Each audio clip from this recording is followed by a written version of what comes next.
Donald Duck, and I was working with all the people who worked with Donald, and we were considered a great part of the war effort. If you desired to go to war, if you do that, you enlisted, and that was it. But Disney did a lot of war work, and you stayed there, and that's what happened to me. Well, I worked on The Duck Goes to War, and the part I did was the part that he was taking out a ersatz bean from a safe that had Hitler's face on it, and he got up in the morning and he came over there and he took out the thing, and because coffee was at its premium in Germany, as we all knew during the war, that a bean was treasure.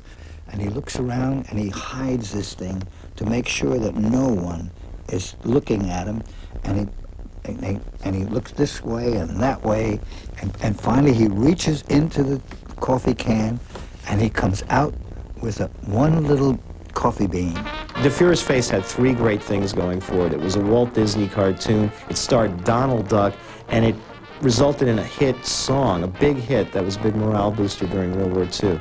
Well, we didn't know that we won an Oscar until later on. They told us that we had won an Oscar for, and I think the Oscar came during the war, and it was very quiet. Donald Duck in Der Führer's Face is everyman, the American everyman. He's got all the human foibles. He laughs and cries, and he has his little tantrums.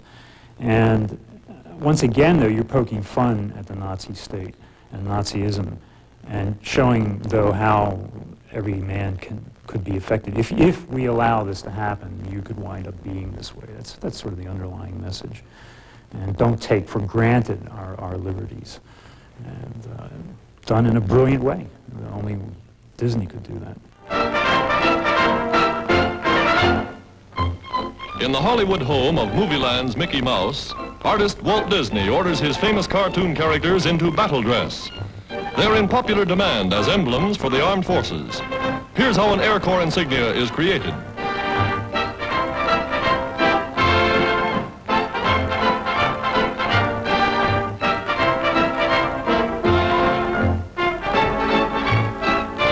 This assignment is for the Marines Amphibious Force, a very tough commando tortoise ready for the warpath. And he comes to life before your very eyes.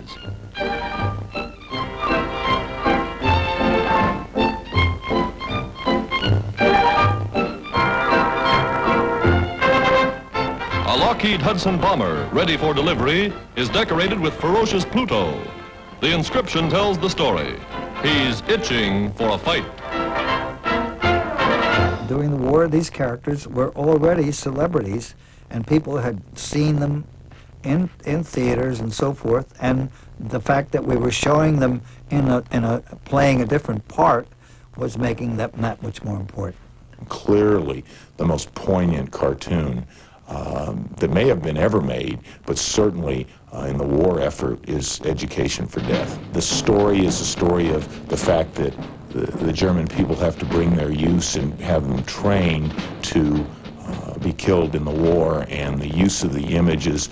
The last shot, the parting shot, is a graveyard with Nazi helmets on the crosses on the graves. And to think that the intensity that this is trying to elicit in terms of our understanding of the brainwashing of the German people, and have it made as a theatrical release, is just incredible.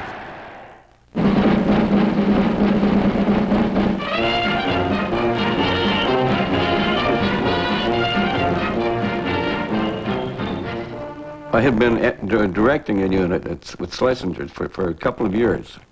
And when the war broke out, and it looked like, well, I would be drafted pretty quickly. So I decided, rather than be drafted, I'll enlist and try and get in one of these training film units. And that is what I did. I was at Hal Roots for about 3 years. During the war years, a lot of the cartoons were slanted towards propaganda type thing and all that. And I guess my two writers came up with the idea of a barnyard setup with ducks as the characters. So we made a pretty successful picture out of it, I think.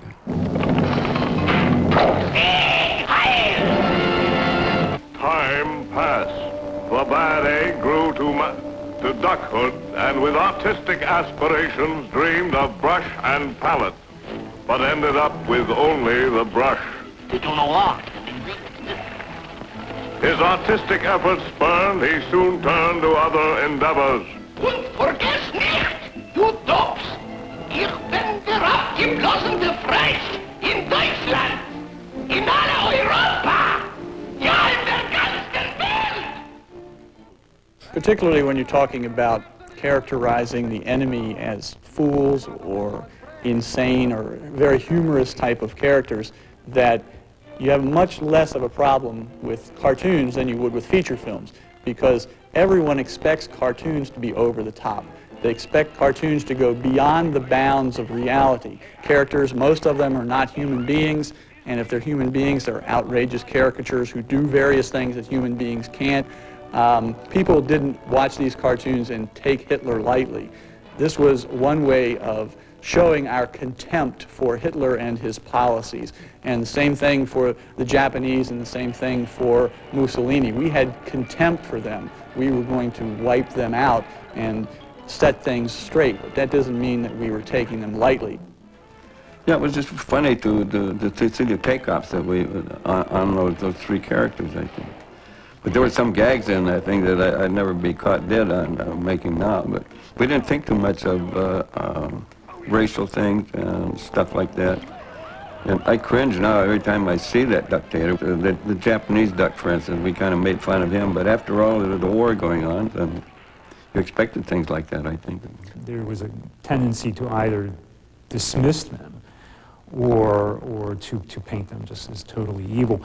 The problem being is how can this German army, if it's so powerful, how can they be such fools? Or how can Hitler have achieved what he did and be a total madman? There seems to be an inherent contradiction here. And this is where the propagandists had a problem. I don't know whether the audience had a problem. So the audience was making fun and demystifying them. And I think that's really important. Ich bin Bereichssoldat. Ich lieb Musik und französische Schaubraten.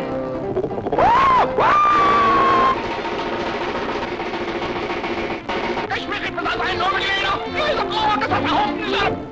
Tex Avery was the wildest animator in Hollywood. He really pushed the envelope for what a Hollywood cartoon can be. And a lot of the things we think about in Hollywood cartoons, characters with their eyes popping out of their heads and wild exaggeration, that all came from Tex Avery. Blitz Wolf is a particularly good cartoon because it's not only Tex Avery at his best, but he's parodying Disney with the Three Little Pigs. It's a parody of Germany and Adolf Hitler, and it's, again, just Tex Avery at his height. The devotion that everybody had to defending what we call democracy was very real, and we all cared about it. There were very few defenders of the people who wanted to stay out, and most of us would have gone if we'd been drawn in. I think, like most wars, no matter how much you care, you would prefer to take your chances and be drafted than to go vaingloriously forth. And although some people did, and I think we were all prepared to, if need be. And very soon there's bound to be a victory.